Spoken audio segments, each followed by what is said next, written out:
Buenos días, señoras y señores. Soy Patrick Jacobs, su director del programa esta mañana. Antes de empezar, les informo que contamos con traducción simultánea. La señora Carmen Jurión de Mundo Chile les explicará cómo activar la función. Ladies and gentlemen, good morning from Santiago, those that are joining us from South Africa as well as around the world. My name is Patrick Jacobs. I'm your program director for this morning. Before we start, just to inform you that we have simultaneous translation available, and I will ask Ms. Carmen Girion of Mundo Chile to explain how to activate that function. Carmen, over to you. Okay. Sorry. Good morning. For this meeting, you will have simultaneous interpretation available. At the bottom of the screen, you will find in the toolbar an icon that has the shape of a world. You have to click on it and then select the English option. This way, you will make sure that you will have simultaneous interpretation available for all the messages that are sent in Spanish will be translated into English. Buenos días. Muchas gracias por estar aquí hoy día. Esta reunión contará con interpretación simultánea. Para tener el servicio de traducción es necesario ir a la barra de herramientas que está en el programa de Zoom abajo, hacer clic en el icono del globo terráqueo, seleccionar la opción español y permanecer ahí durante toda la reunión. De esta manera podrán tener traducción de todos los mensajes que se entreguen en inglés traducidos al español. Muchas gracias. Patrick? Thank you, Ms. Girion.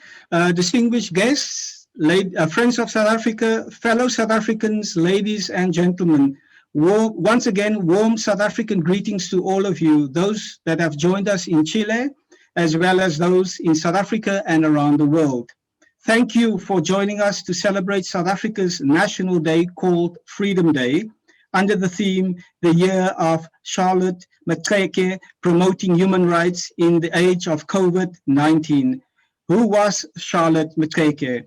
She was a South African religious leader, social and political activist. As she is also referred to as the mother of Black freedom in South Africa. It is 27 years ago when South Africa in 1994 became a united, non-racial, and non-sexist democracy, and the country was welcomed back into the community of nations. Ladies and gentlemen, we will now officially start the program with the playing of the national anthems of both South Africa and Chile.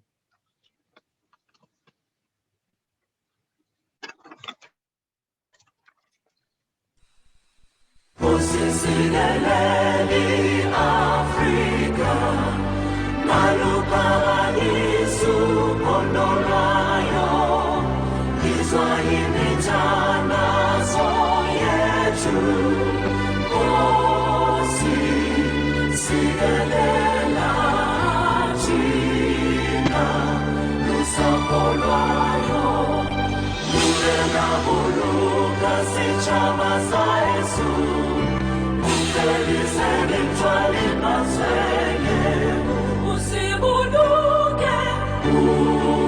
Usibuluke, sichabasa, Jesus, sichabasa, South Africa, South Africa.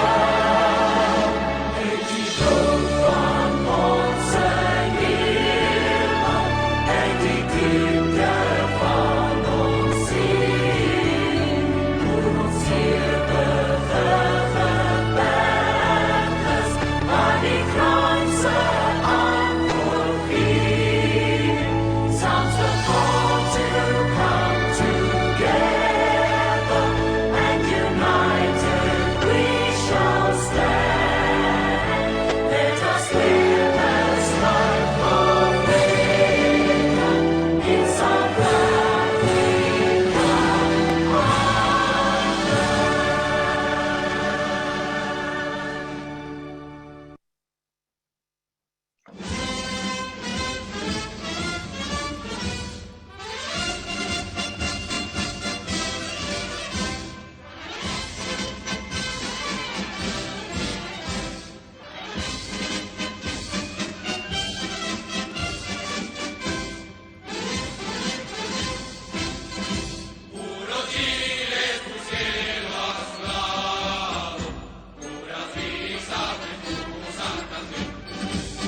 Distinguished guests, ladies and gentlemen, it is now my singular honor to call upon the South African Ambassador to Chile, His Excellency Mr. George Munya Mangeni, to address us. Ambassador, the floor is yours.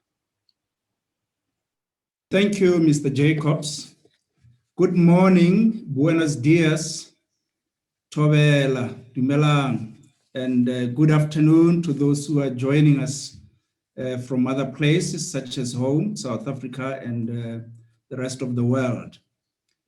I wish to acknowledge and thank the Minister of Foreign Affairs in Chile, the Honorable Mr. Andres Alamand, who will provide a keynote message for us shortly.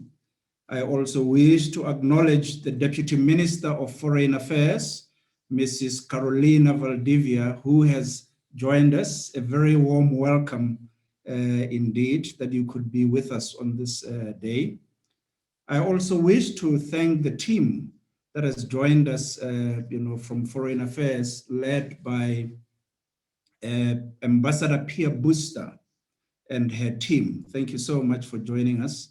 Your Excellencies, members of the Diplomatic Corps, let me also acknowledge Mr. Alejandro Palma, the President of the Chile-South Africa Chamber of Commerce, Industry and Tourism. With us today, we also have Mr. Jim Clark from Wines of South Africa, from Woza. Honored and distinguished guests, fellow compatriots and friends of South Africa. We are gathered on this virtual platform at this moment to celebrate the 27th birthday of South Africa's democracy. This is the anniversary of South Africa's first truly democratic election that took place on the 27th of April in 1994. It is therefore a great privilege and pleasure to jointly celebrate this auspicious occasion, 27 years of our nascent, maturing and vibrant democracy under the theme, the year of Charlotte Maxeke, the meaning of freedom under COVID-19. This year has been designated the year of Charlotte Maxeke, as we have also celebrated human rights in the past month. 2021 marks the 150th anniversary of struggle icon and human rights campaigner Charlotte Maxeke, a great leader who with other selfless women and heroines were at the forefront of fighting for the many freedoms that we enjoy today. Today provides us with a kind reminder of our humble beginnings and our gallant efforts to unite the nation, to promote and deepen democracy, and to protect our freedom. We pay tribute to those who sacrificed their lives for the emancipation of our people, and those who champion and celebrate the history of our people and the values which they stand for. This day reaffirms our freedom and ensures that the violation of such rights never occurs again. This month reminds us of the sacrifices made in the struggle for freedom and democracy. And it provides us an express opportunity to honor our heroes and heroines in the fight for liberation. We do so under the stewardship of our President, His Excellency, Mr. Matamela Ramaphosa, who has stated that our heroes and heroines, and I quote, watered the tree of liberty so we could enjoy its fruits and stand under its shade today. Let us also take consideration of the fact that the commemoration of Freedom Day takes place in the backdrop of a difficult period, a manifestation of the coronavirus pandemic. The pandemic has tested and tempered us, but we have, in the process, also become more resourceful and resilient. The concert of nations has demonstrated immense resilience and courage in fighting the pandemic, bringing with it hope and the promise of a prosperous tomorrow. We have been compelled to repurpose our activities and reimagine the future, including the way we conduct our daily business. Although the challenges on the road ahead will be difficult, Through international partnerships and solidarity, each step will inspire the next, and we will overcome this challenge. Ladies and gentlemen, distinguished guests, the year 2021 also presents a significant landmark in the creation of our constitutional democracy in South Africa. It marks various important milestones in our nascent democracy, including the commemoration of the 25th anniversary of the signing of the Constitution into law. The commemoration of the 25th anniversary of the Constitution will extend beyond this year into 2022, as the Constitution's legal entry into force will be marked on the 4th of February 2022. The democratic constitution that we have today, in its preamble, declares South Africa belongs to all who live in it, united in our diversity. It further affirms the democratic values of human dignity, equality, and freedom. It encapsulates and resonates with the dreams and inspiration of our forebears to work harder to build a strong society premised on the ideals and principles espoused by our Constitution. In that respect, I also wish to use this opportunity to wish success to Chile in the forthcoming elections for members of the Constitutional Assembly and in the myriad elections that have been scheduled for this year in 2021.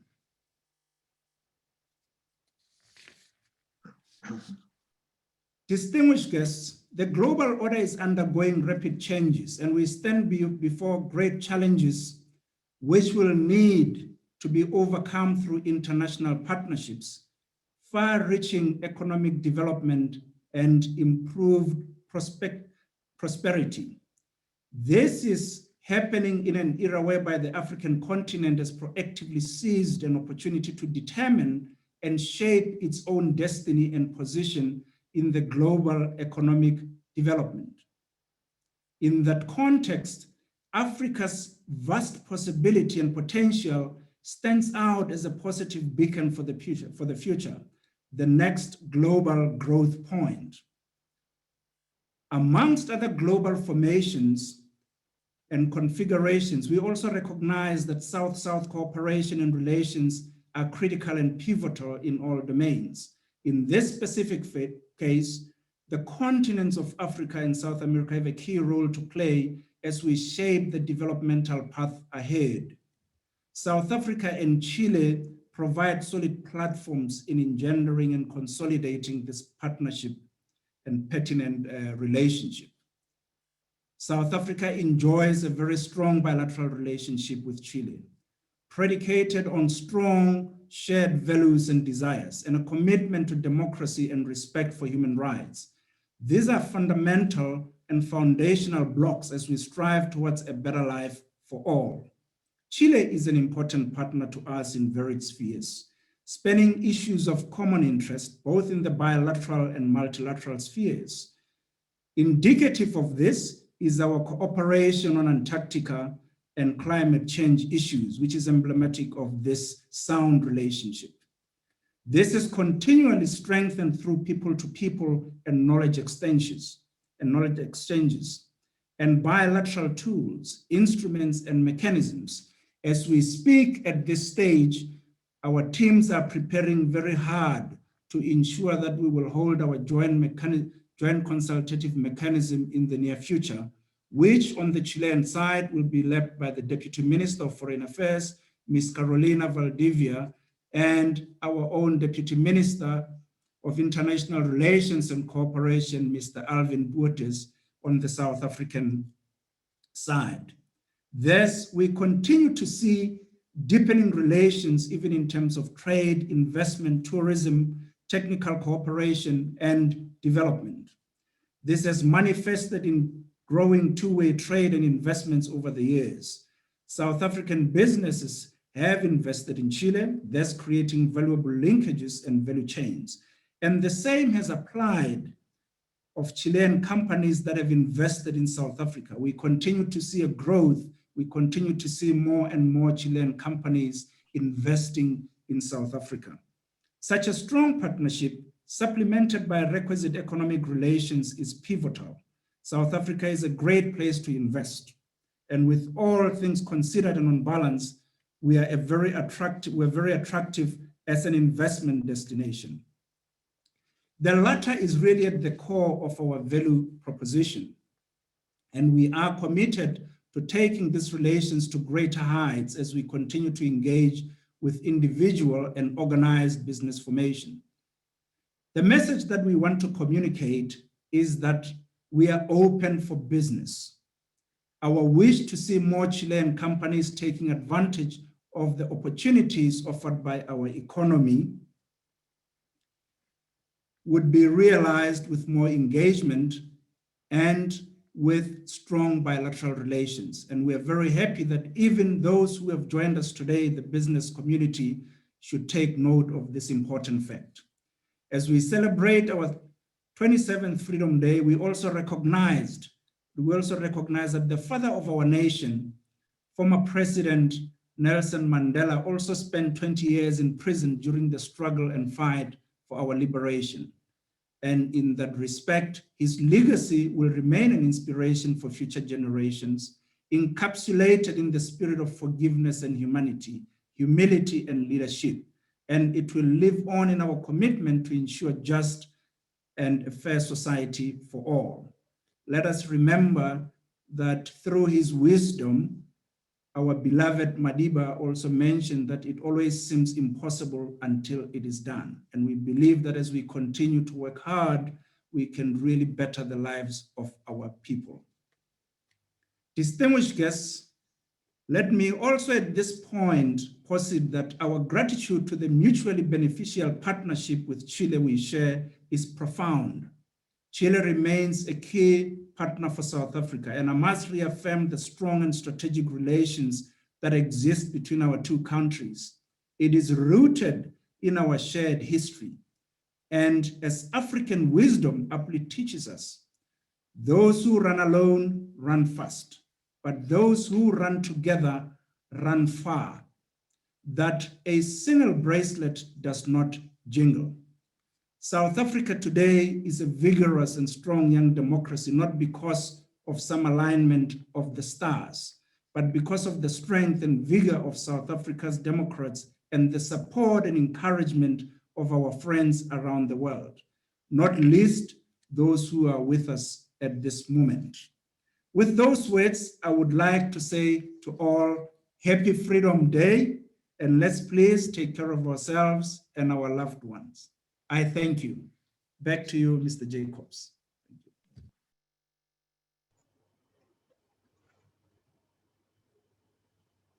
Thank you, Excellency, for your remarks and for outlining the progress made by South Africa over the last 27 years and an insight into the state of bilateral relations between South Africa and Chile. Ladies and gentlemen, it is also an honor and a sincere privilege for me to introduce to you the Honorable Mr. Andrés Alamand, the Minister of Foreign Affairs of Chile. The Honorable Minister unfortunately could not join us this morning, but has nevertheless sent us a video recording of his message. On behalf of the people and the government of Chile, I have the honor to convey a message to South Africa on its National Day. Freedom Day commemorates the occasion when millions of South Africans exercise their right as equal citizens to cast their vote, many of them for the very first time. As a result, Nelson Mandela was elected president, further rising as an inspiring leader who embodies, up to this day, the relentless fight for the sake of human dignity, democracy, and freedom. Such a historic accomplishment marks the high point of a long period of resistance against colonialism, racism, and mass violations of human rights. This year, South Africa and Chile celebrate the 70th anniversary of the establishment of diplomatic relations. Both countries have moved towards the establishment of a full-fledged democratic society, peace-loving and respectful of international law. Thanks to their common openness to the world, both countries have strongly projected their commitment to multilateral order, international security, and human rights, becoming truly like-minded nations. South Africa and Chile hold many converging bilateral interests in areas as science and technology, social development, and education. As for cooperation, Chile implemented the Nelson Mandela Scholarship Program, dedicated to South African and other African students to pursue postgraduate studies in Chilean universities on topics such as political studies and public administration. We also equally recognize in multilateral order the best way to reach responses to address new global challenges. I am certain that our strong bilateral relation will continue to grow even closer in the years to come. Thank you very much.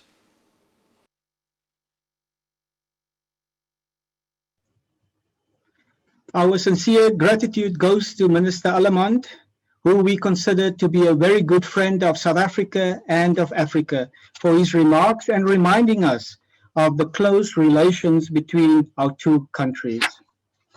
Ladies and gentlemen, despite the economic, social, and health impacts of the COVID-19 pandemic on countries and the global community, countries like South Africa and Chile continue to inform, update, and attract international investors and businesses. In the following few videos, we would like to share with you the many opportunities available to investors and businesses, and to remind you that South Africa is open for business.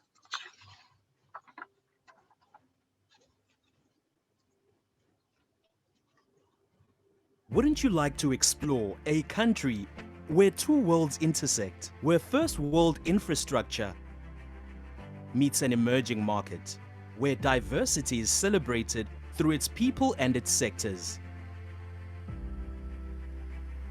where one of the most powerful economies in Africa embraces new opportunities, where science and technology enjoy rapid advancement, a land where innovation creates a dynamic environment for growth.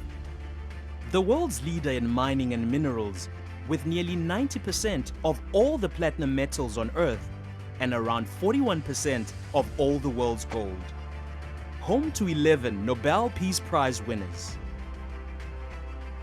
And with the most UNESCO World Heritage Sites in Africa.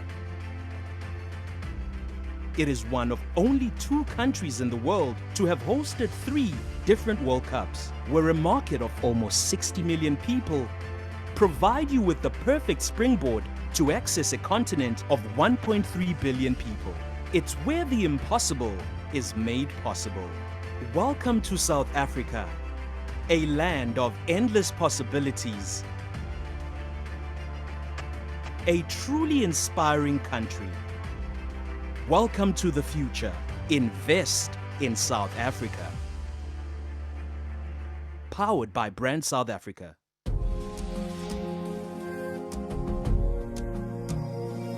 Ten reasons why you should invest in South Africa. Number 1, hot emerging market.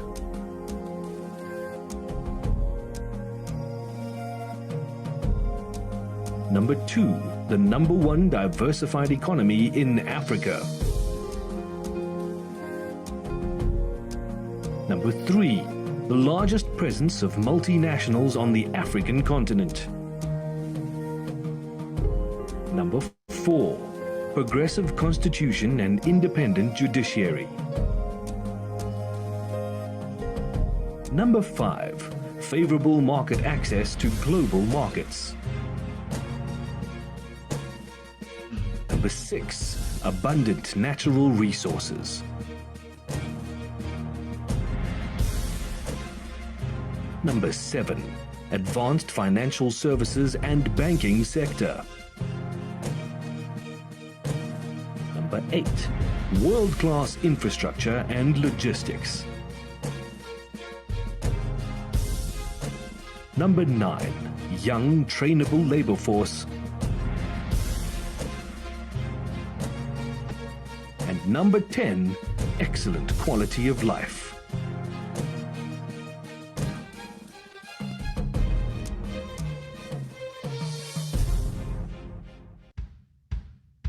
Since 2018, the South Africa Investment Conference has attracted local and international participants to South Africa to explore our attractive investment opportunities. Over 650 billion rand of investment commitments were made at these conferences, building onto the existing investment projects that have already been implemented. The focus at this year's conference will be on economic recovery and investment in a post-COVID environment. South Africa, inspiring new ways.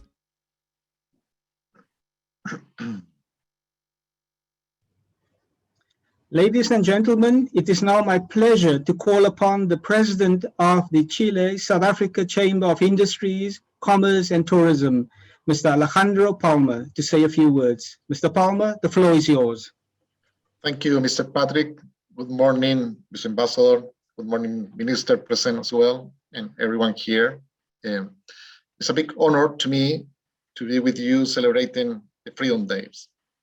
I see many of the words that has been said by Mr. Ambassador and Mr. Alaman as well demonstrate that the tightened lasos between the countries and also the challenge that we as country are facing now.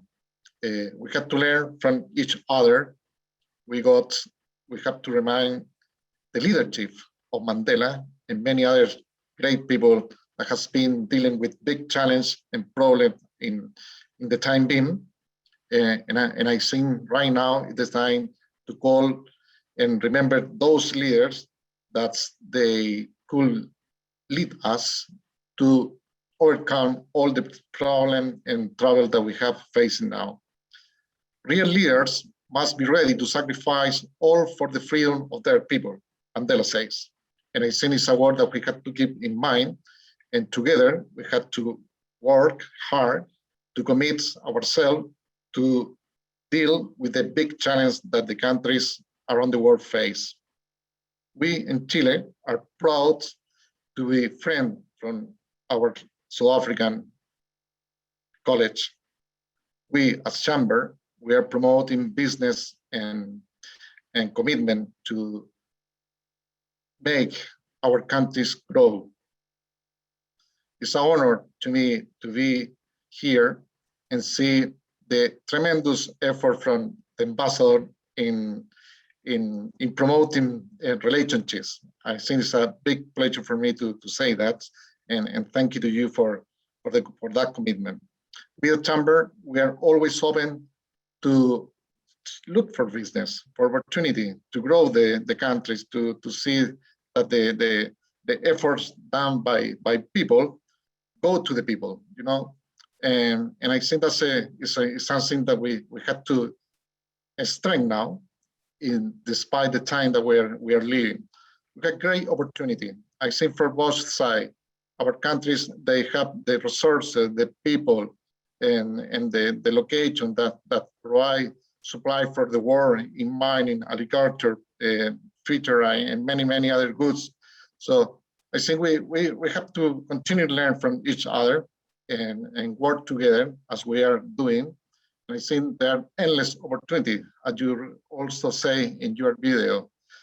Please see at our Chamber as the port and for growth opportunity between the countries, and see us please as friend, as we are being committed with the growth for the opportunities in business and friendship. Culturally, we have too many similarities. It's amazing the good and quickly way that we are in the relationship that we have. So let's explore more business opportunity between the countries. And I think we are faced in that way the big challenge that we have to overcome. So our best warm regards to all the South Africans, and as Chilean as well, we keep in our mind this special day. Thank you very much. Thank you indeed, Mr. Palmer, for your remarks. It's much appreciated. Ladies and gentlemen, another sector that has been negatively affected by COVID-19 is the tourism sector, due particularly to the ban on international travel. South Africa however, continues to promote her tourist attractions as well as working tirelessly to be ready to welcome back international tourists to the country. In the following few videos, we try to remind you of the sights and sounds of South Africa, and very importantly, to remind you that we cannot wait to welcome you to South Africa in the future.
Ladies and gentlemen, in 2019, former Miss Chile, Miss Camila Recabarren, visited South Africa. We've asked Miss Recabarren to share her experiences with us about the visit. She has kindly provided us with a video that we would like to share with you.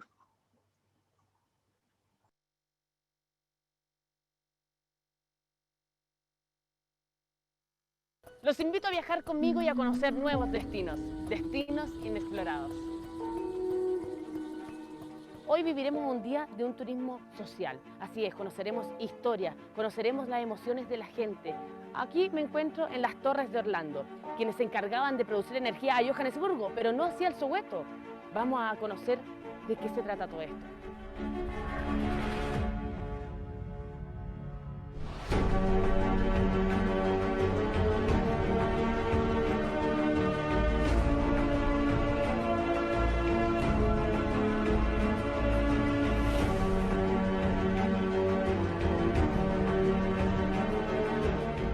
Nos encontramos en otro de los lugares icónicos, históricos del Soweto. Nos encontramos en el memorial de Héctor Peterson. Él es un chico de 12 años que fue asesinado por la policía en plena protesta.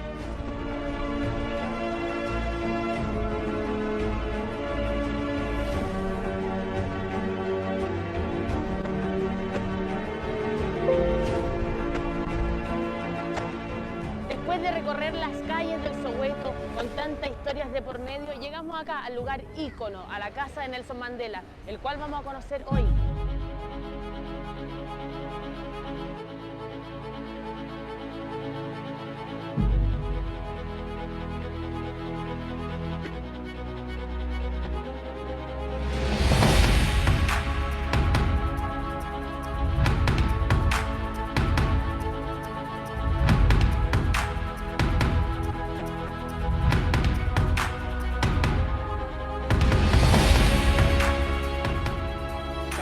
El recorrido en la casa de Nelson Mandela, hay mucha emoción adentro, hay muchos turistas queriendo entrar y se los recomiendo. Si ustedes están acá en Sudáfrica, tienen que venir a Soweto y a conocer la casa de Mandela.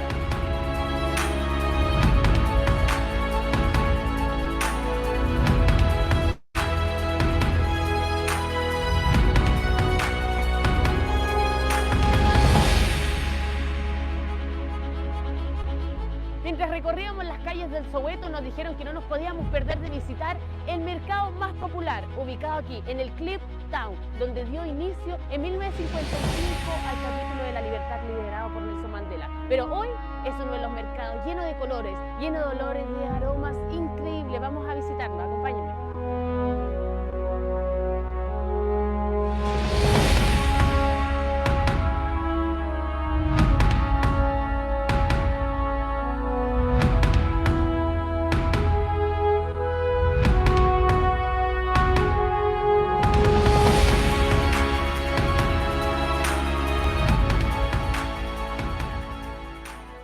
We will proceed with our program. It is now my singular honor to introduce Mr. Jim Clark, who will do a live wine tasting of selected South African wines. Mr. Clark has written about wine for more than 12 years in the New York Times, San Francisco Chronicle, and the World of Fine Wine. He specializes in the wines of South Africa, and for the past 5 years has been the US marketing manager for wines of South Africa. One of his most recent publications is the book Wines of South Africa, published in 2020. I have the pleasure to hand over to Mr. Clark. Thank you very much, Mr. Jacobs. And thank you, Ambassador, for having me today to celebrate Freedom Day. I think if you're going to be celebrating, obviously wine should be part of that. And in the context of South African wine, that would be Cap Classique, which is the fastest growing category in South Africa. It is in fact wine made with the same methods and traditions and processes as champagne, but from the distinct and quality-driven soils of South Africa. When we look at South Africa as a wine-producing country, they are the 10th largest producer, right up there among the top 10 with Chile. But to give you a little bit of context, there are 92,000 hectares of vines in South Africa, and that's about half, actually less than half, what there is in Chile. So A large producer, not as large as Chile, but larger than some other important players on the market. For example, Austria, which is known for its white wines, for example, is about half the size of South Africa. South Africa has a deep tradition of winemaking. We have just finished up our 362nd harvest. We actually know the birthday of South African wine because when the Dutch arrived in 1652, the first commander of the Cape Colony, a man named Jan van Riebeeck, believed that the conditions were right for growing wine. So he asked for cuttings. Those arrived a few years later. And in his journal on February 2nd, 1659, he wrote, "Today, praise be to God, wine was made for the first time from Cape grapes." So this is the birthday of South African wine. The original purpose of the wine growing in South Africa was rather modest. It was simply meant to help resupply ships that were passing past the Cape on their way to the Far East and then back to Amsterdam as part of the Dutch East India Company's activities. But by the middle of the next century, by the 1750s, a wine named Constantia, which comes from an area actually now almost a suburb of Cape Town, was the talk of Europe. It was coveted by emperors, it was coveted by kings. Jane Austen wrote about it. The French poet Balzac wrote about it. We know that Napoleon, in the last 6 years of his life, actually bought up a third of the production of Constantia to enjoy while he was in exile in Santa Elena. So it truly was one of the great wines of the world as early as the 1750s. Now, much of that during the 20th century was absent from the rest of the world as little of the wine was exported. Much of it that was exported only went to the UK. But with the release of Nelson Mandela in 1990, the fall of the embargoes that faced South African products, South African wines exploded onto the world. And in the past 25 years or even 30 years, we have seen tremendous growth all around the world. One of the things that's exciting about South African wine is you'll see that it represents a huge amount of diversity, which I think also reflects the South African people. The Western Cape, this is the area around Cape Town, is the home to South Africa's wine industry. It enjoys a climate that is generally termed Mediterranean, very different from the rest of South Africa, and in fact, the rest of the African continent as a whole until you reach the actual Mediterranean Sea in the north. This is a climate where you enjoy warm and dry summers and springs. This is perfect for grape growing, less disease pressure because there's not much water. But there are cool, wet winters, and as long as the soils can soak up that water, then the vines have what they need to thrive and survive. At the same time, the wind, the famous Cape Doctor that sweeps from the southeast across the Cape, ensures that molds and mildews and the like have little chance to settle on the grapes. So again, disease pressures are low and vineyards can survive and thrive with actually very little use of chemicals and pesticides and things like that. The winds also cool the vineyards. So while it can be quite warm and quite sunny, which ripens the grapes, at the same time, the wind moderates that and makes even ripening for creating well-balanced and interesting wines. When you look at the Cape, and you've seen some of the pictures in the tourist videos, the mountains are a defining feature. These were thrown up about 250 million years ago, and the soils have been eroding ever since. And these are the oldest viticultural soils in the world.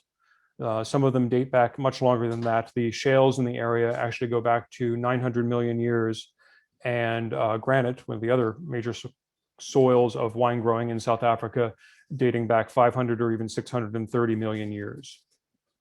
So terrific soils for wine growing that hold that water that I talked about, this wonderful wind which cools and keeps the vineyards fresh and clean, and at the same time the ocean surrounding it also having a cooling effect. This is something that Chile will be familiar with. You have this current running up the coast that brings an upwelling of cold water and water from Antarctica, keeping the vines fresh, sunshine but not too much heat. It's really ideal for wine growing.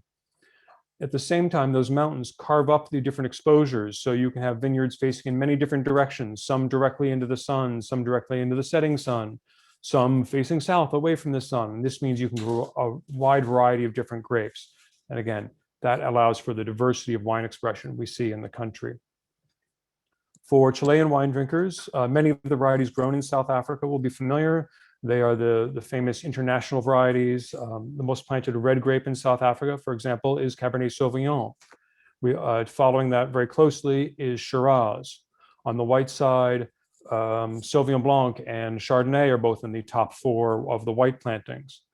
But we do have some unique varieties as well. First among these is probably Chenin Blanc. South Africa is home to more Chenin Blanc than the rest of the world combined. And while it originally heralds from a cool area in France, the Loire Valley, in South Africa, it's grown in its warmer varieties, which allows it to retain the freshness that the grape is known for, but at the same time have this wonderful body and roundness and texture and mouthfeel that can be really pleasing to people who drink all sorts of different wines, whether they like the roundness of Chardonnay, the aromatic generosity of a Sauvignon Blanc, or the freshness of a grape like Pinot Grigio. Oftentimes a South African Chenin Blanc will fall in the middle of these 3. And for this reason, this is really becoming the flag bearer variety of the country. We also have a grape that is uniquely South African. This is Pinotage. And it was developed in South Africa in 1925 by crossing the famous Burgundian grape Pinot Noir with a lesser known workhorse grape called Cinsault, which in South Africa was known as Hermitage at the time. So Pinot Noir combined with Hermitage became Pinotage. And this has, I won't say it's the flagship because it's only 7% of South Africa's plantings, but has been a unique expression of South African wine, and one that really offers a lot of different characters. You can make it as a lighter, fresher wine, you can make it as a deeply extracted wine, but it all depends on what vineyard you grow it. So it really can, again, express different parts of South Africa and show off the different styles of the country. Finally, the wine industry there is so innovative that to keep up with the other varieties that I can tell you about would take so much time. Cinsault, formerly a workhorse grape, is being rediscovered for its quality for making light, fresh reds. Grapes like Viognier, which normally don't find much a home, are finding a place in Paarl. So there's so much to explore for someone who comes to South African wines. And I think in this way, some of these varieties are also becoming known in Chile. I know Cinsault, for example, has some huge advocates there. What's exciting about the South African wine industry is that innovation. It is that diversity.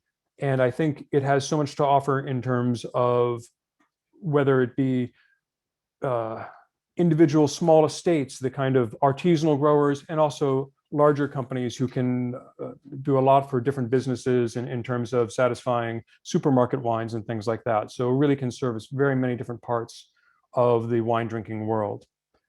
And I was really moved by what the ambassador was saying earlier. When we think about the future, when we think about a wine industry, one does not invest in wine if one does not believe in the future. It takes 3 to 5 years for a vineyard to even be productive. And a vineyard can last 20, 40, 60, or even longer. So when you plant vineyards, you are really showing that you believe in the future of your farm, of your region, and of your country. And for that reason, I think the South African wine industry really does represent a great part of the South African culture, and it belongs as a great part of the celebration of Freedom Day. Thank you very much. Thank you, Mr. Clark, for your talk. And it is a hope and wish that quite soon we will be able to see South African wines available in Chile. Ladies and gentlemen, distinguished guests, friends of South Africa, we have come to the end of our program for today. But before I conclude, I would like to take this opportunity to thank everyone involved in making this event possible. Congratulations to His Excellency Ambassador Munia Mangeni and the staff at the South African Embassy for organizing this event. Gratitude and appreciation also goes to the Honorable Minister Andres Alamand, Mr. Alejandro Palma, Mrs. Camila Recabaran, and Mr. Jim Clark for their valuable contributions in making this event a success. It would also be remiss of me to thank Mundo Chile for hosting us on their platform and for assisting us with all the arrangements. And finally, and very importantly, I want to thank all our guests that have joined us here in Chile and in South Africa and around the world. Thank you for putting the time aside to celebrate Freedom Day 2021. Finally, I want to remind you that we are still fighting COVID-19, so please stay safe and take care of yourself and your families.